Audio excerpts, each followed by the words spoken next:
Hi, I'm Josephine. Welcome to the Hot Seat. Today I've got Western Australian author Anthea Hodgson with us to talk about her new book. Welcome, Anthea. Thank you so much. I'm so happy to be here all the way from WA. Yeah, it's great to have you here. Would you like to tell us all about your very exciting new book? Yes, look, I would. It's called, and this is the proof copy, so it's not going to look quite like this, but it's called The War Nurses. And there's my war nurse there. And it's a fiction book, but it is very closely based on the events of the Banker Island massacre, which happened in 1942. So essentially, the war in Singapore, my nurses were all there in Singapore. Singapore fell as the Japanese came in 42. They were all placed on the Viner Brook, on the ships going out all the time. They were on the Viner Brook. They were bombed. Some of the nurses died in the bombing and later drowned and didn't make it to the island. Some nurses made it to the island and then were in the camps of Sumatra for the remainder of the war. Of those nurses, 8 nurses died of disease, typhoid, malnutrition. And then some nurses, there were 21 nurses who came up on Raji Beach on Banker Island, and those nurses and the soldiers they were nursing surrendered to the Japanese, and very famously they were told to walk into the ocean. They held hands and the Japanese machine gunned them and they were murdered. And my great aunt Minnie was one of those nurses, and so it's always been a family story and one that I'd wanted to tell, and I finally got a chance to write it, and it's been a huge task to mix fact and fiction, to get the facts right, but to alter them enough to make it an interesting arc for the nurses, because they are locked into history. They're not going to end the war. They're not going to jump on a ship and escape. Their history is written already. And so I've combined fact and fiction. It sounds like such a big undertaking and such a big responsibility to take on such a huge story, a famous story, and a personally really important one as well. Yeah. I want to ask you so many things about that, but we might circle back to that one. If we go back in time a little bit, when was the moment you knew you wanted to be a writer? I don't reckon. I've been thinking about this, and I don't reckon there was ever a moment. But that said, I don't think there was ever a moment I didn't want to be a writer. I grew up loving books, and I grew up in a family that loved books. So I think I was very lucky there. I know certainly at primary school I would have liked to, but I think it was more of the concept that would be a wonderful thing.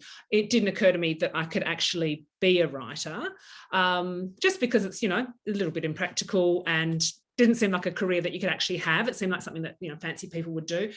So yeah, I think I had always wanted to be a writer, but I just sort of did things adjacent to writing. Like I worked as a radio producer, and so I wrote interviews and did research for interviews and things like that, without daring to take that step into writing fiction and doing that thing that I really wanted to do.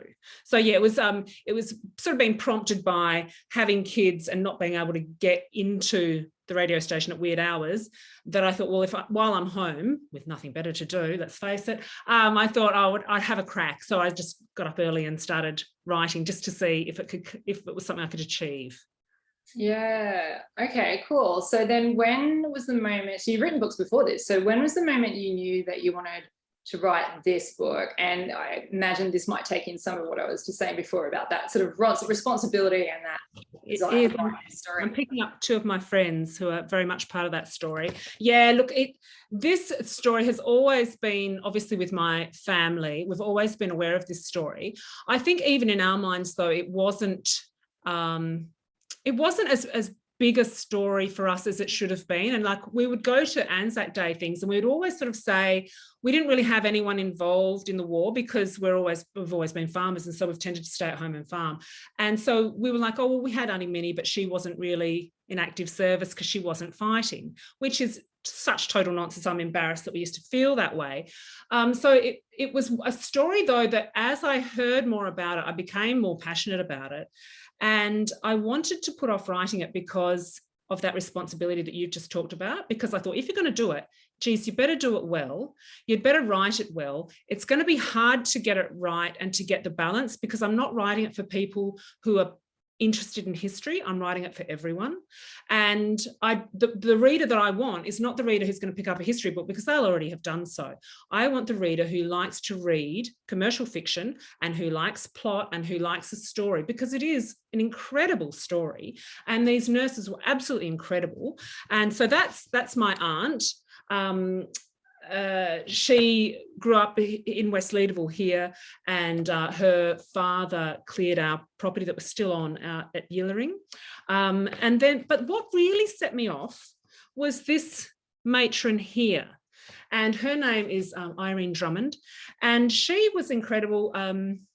When the nurses were on the island and the Japanese have come through, it seems extremely likely now that they were actually raped before they were murdered, and that's something that's only recently come out. But we think that probably it was kept secret because they were trying to preserve the dignity of the nurses and trying to make things a little more easier for the families who had lost their daughters and sisters. And so I think because it was a fate worse than death in those days, I think they just thought we won't acknowledge that that has happened, but it seems extremely likely that it did happen, and may have actually, in my mind, been the reason that they killed them, because they'd committed this crime and they wanted to get rid of the evidence. Except that you'll have heard of Vivian Bullwinkle, survived and was able to tell the tale. Now, when they were holding hands for having been raped, having been bombed, they're holding hands in the water. And Minnie was actually holding hands with Vivian at the time. And they were waiting to die. And this wonderful woman, quite mousy woman, and she looks to be in her 50s, but she was only 37 or something. She sang out to everyone, "Chin up, girls. I love you and I'm proud of you all." And that act of bravery I find so moving that I knew I had to write this story, and it wouldn't leave me alone. And it stopped me writing anything else. And these girls are still up on my wall and I can't take them down. So I'm sorry. But yeah, I love these girls so much, and the pride and the dignity and the courage that they showed on the beach, but also in the camps. They just looked after each other. They shared medicine, and they told jokes, and they had conversation parties, and they had musical parties, and they formed choirs, and they looked after children, and they sewed kangaroos as presents, and they wore chilies as earrings, and they just did everything to support each other. And they were just so amazing. And so many people that I speak to had never heard of them. And so I became desperate to tell this story, but it is so big and I've had to leave so much out, and I'm so devastated by that. But I'm so excited and so passionate about this story. And even as I was writing it, I followed all the history through and I wrote all that down. Then I put my characters on top, and then I put the character arc in, because in fiction they've got to have an arc. It can't just be what happened in order. It is not going to get my audience. So I gave them all an arc as much as I was able, and then all these wonderful details were throughout everything. Gosh, 1 second.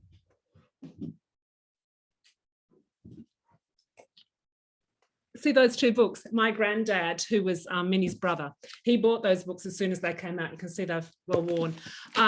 They have so many tales of just little, incredible little snippets that you won't believe are true, but which are. And so one of the great joys of writing this book was putting in all those little bits and pieces and little jokes that they made and little cheeky things they did, and just having the guts to stand up for themselves and for each other through all of those bloody years. I think recording that has been one of the great joys. I don't think I'll do anything that I ever feel as proud of. I can really appreciate that. It's such an emotional thing to listen to all of that, and just so much trauma, but to really, to bring it to light and not let it be buried, because it's important. And that's the thing. Yeah, exactly, Jo. And that's the thing is, it's quite an uplifting thing, because it's not even seeing the deaths of these poor women and the suffering. It's their attitude to it, and the way that they lifted each other up, and the way they coped. That's what I find so moving, is just the sheer guts of these women. And I really think that I would love people to read about these women, whether it's my book or not. I just would love people to know how fantastic they were. Yeah, absolutely. So going into writing for this story, like every day when you had to turn up to this story, knowing that all of that's sort of there and it's coming, or you're in it, were there certain things you had to do to get into the right space to write? I cannot tell you how much I hated writing this, really. When I started writing it, I wrote it just because I had to, because they're on my wall looking at me. I had no one waiting for it. I didn't know if I could achieve it. And you know how when you're writing, quite often you kind of get into a vibe and a flow. You go, oh, this is working, that's working. Oh, I liked that bit. I liked that. Oh, that's weird. Never had it the whole way, 2 years straight, just turning up and putting the history in, and then turning up and then trying to sort it out. And how many points of view am I going to tell it in? Because I have problems there, because they're all white nurses of a certain age in the same situation. I don't have a plumber and then an old lady and then a small child with a cricket ball. I don't have any of that. It's all the same sort of people. So how am I going to tell this story? How many people can I have as protagonists? There are so many nurses and so many stories. So I had to fictionalize and squash them all together. And then I had to pull them apart again and redo. It was a nightmare. And I didn't ever really get that sort of joyful, I think this might actually work, I would say, until maybe the second round of edits came back, and I went, oh, hang on, I'm actually now just massaging, things are going and I'm enjoying it. So it was extremely painful emotionally, and a lot of days it was extremely painful, but also that weight of expectation that you mentioned earlier is so true, because that's what has frightened me off from doing it for so long, because it is so important to me, and so important in general, that I just don't want to stuff it up and dragging it through. I don't want it to be boring. I want it to be good. I want it to show the life and the light and the fun of these women. And so the last few times I've been through it have been better, because I've got to put the lightness in, and I've got to tell her these tiny little stories about how fantastic they were. And that's been a pat on the head for me that I've really enjoyed. But turning up has just been, yeah, cup of tea and here we go again. It's been really hard. Yeah. I know when I've got really difficult scenes to write, and I don't write things as difficult as that because I'm way too much of a sook, but I will put them off. So I'll just placeholders in my manuscript and go, oh, well, I'm waiting for a good day to come back and deal with that. Do you do that, or do you just go, I'm going to get it over and done with, do it now? No, I've done both, but totally, because I've had some massive knots, because I've started it so many different ways and so many different times and not known what to do with this bloody thing.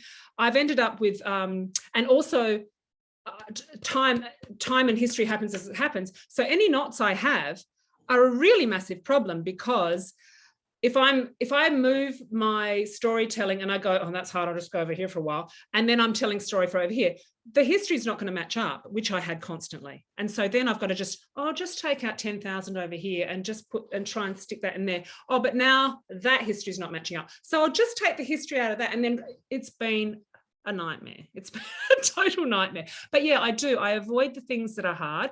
You know, what was really hard that I avoided was the rape. Was really hard, because how do you write a rape? I want to maintain the dignity of the nurses. I don't want it to be schlocky. How do you not write a schlocky rape? Someone can do it. I'm not that good a writer that I know how to do that. But that rape I rewrote so many times, because it's hard to get it right. And I'm literally describing my great aunt getting raped. It's not a big scene. It is actually almost literally that small. But in that, I need to convey to you, without it being lacking in dignity, without it being too, I don't want to use the word melodramatic, but literally I'm talking about the raping nurses. I need a neat and emotional and understated way of doing it. I think I've done it, but I wrote that 50, 60 times. Yeah. Oh, wow. Oh, okay. I'm such a downer. I'm so sorry.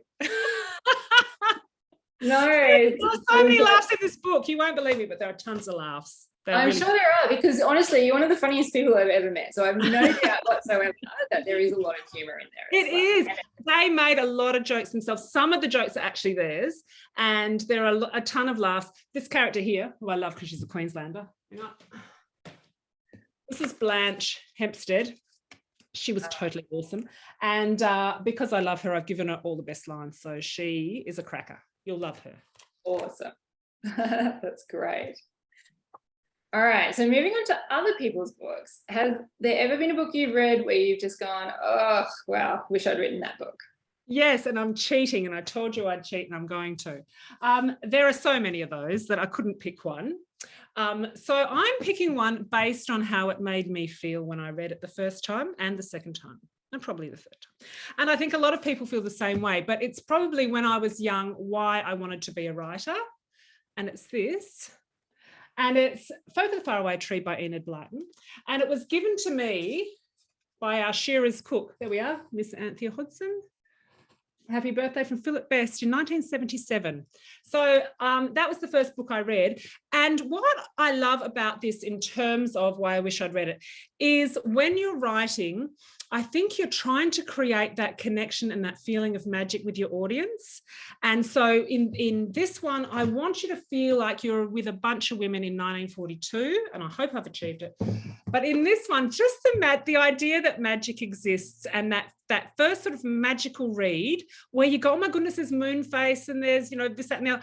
That idea of going off and having an adventure with your friends and the joy that this book brought me, and then subsequently all the other Enid Blytons that I read, I just love that whole vibe. And I think that Harry Potter is very much that for that generation, is that just being totally transported. So I wish I'd been able to write like Enid Blyton, although I wouldn't be as horrible to my children. Apparently she was a terrible mother. Yes, I have read that. Her children have not had wonderful things to say about. Yeah, no, not at all. But yeah, amazing, right? I put it all on the page, obviously. Didn't save any for the kids. Yeah. No, and that's absolutely. Those books are such a foundational read for so many, right? Yeah. That one, and of Green Gables too, pops up over and over again. Yes. Oh yeah. My mum read that to us when we were young, and I still remember those books. They're awesome. Absolutely, I agree. Getting back to your book, how do you want readers to feel when they get to the end of your book? Oh, bloody relieved, I would have thought. I think really, probably very transparently, I would like people to obviously know the true story of what went on. I mean, I've fictionalized it, but there's a bit of a love story at the start and stuff, but by and large, the history that's in there is what happened. So I would like them to just feel an appreciation of what the women went through. And there are things that I could have taken out. I don't think there's too many things I've taken out. I did, for brevity, have to take such a lot out.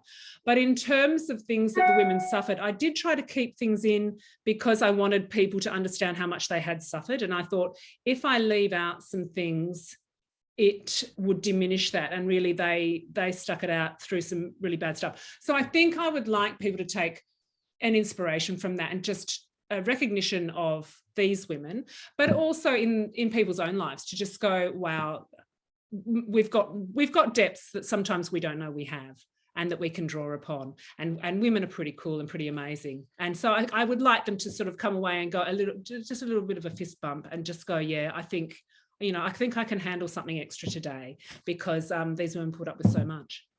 Yep, absolutely.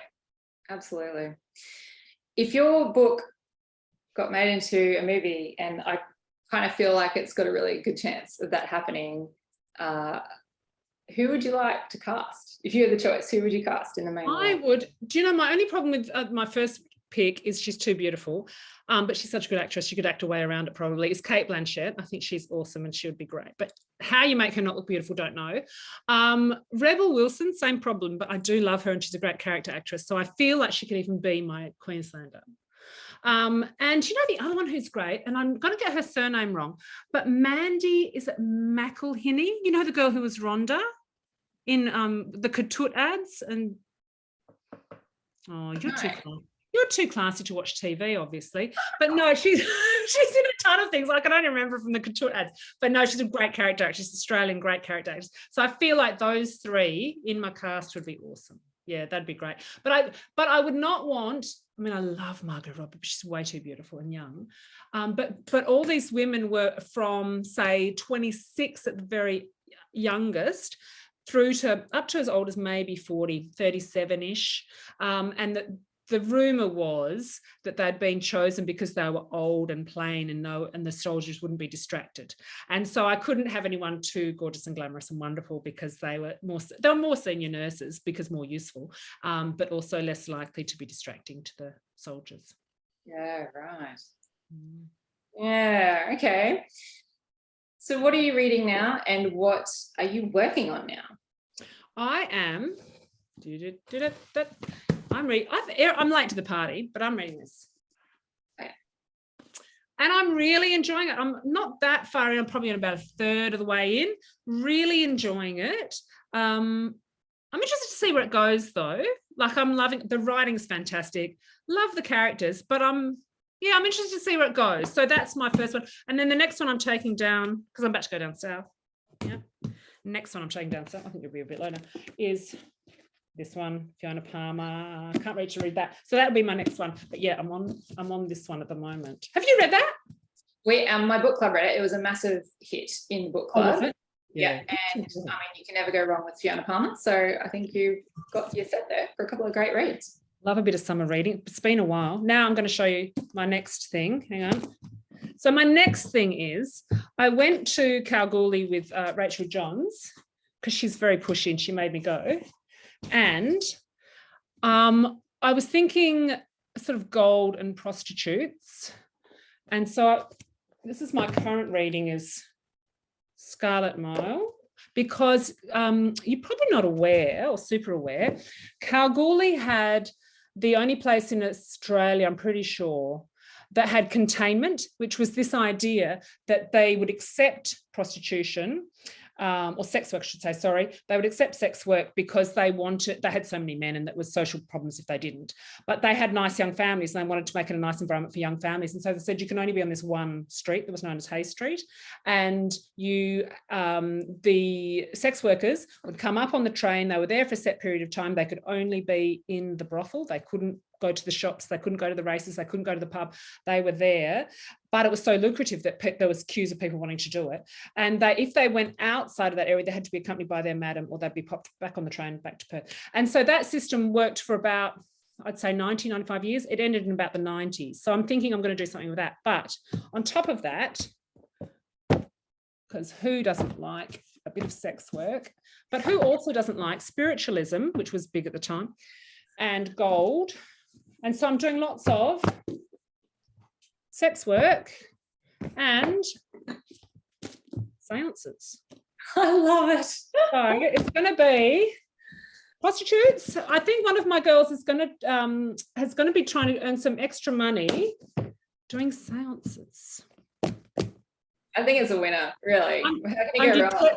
Sex work, seances, and gold. I mean, I've got gold, sex work, and spiritualism. I figure I want some fun, because it's been a hard couple of years, and it's going to be based on stuff that went on, but it's not going to follow anyone's history. I can do what I like. So that's probably my next plan. Well, I'm sure whatever you do, you'll make it gold. You will. I hope so. Ghostly gold. I do hope so. Yes. Anthea, thank you so much for joining me in the hot seat today. I have loved talking to you. Your book's going to go gangbusters, I have no doubt whatsoever. And I will see you somewhere out on the trail. Love to see you soon, Jo. Thanks so much for having me on. I just don't shut up about this book. So thank you so much for talking to me. Awesome. Thank you. See you soon. Bye. See ya. Bye.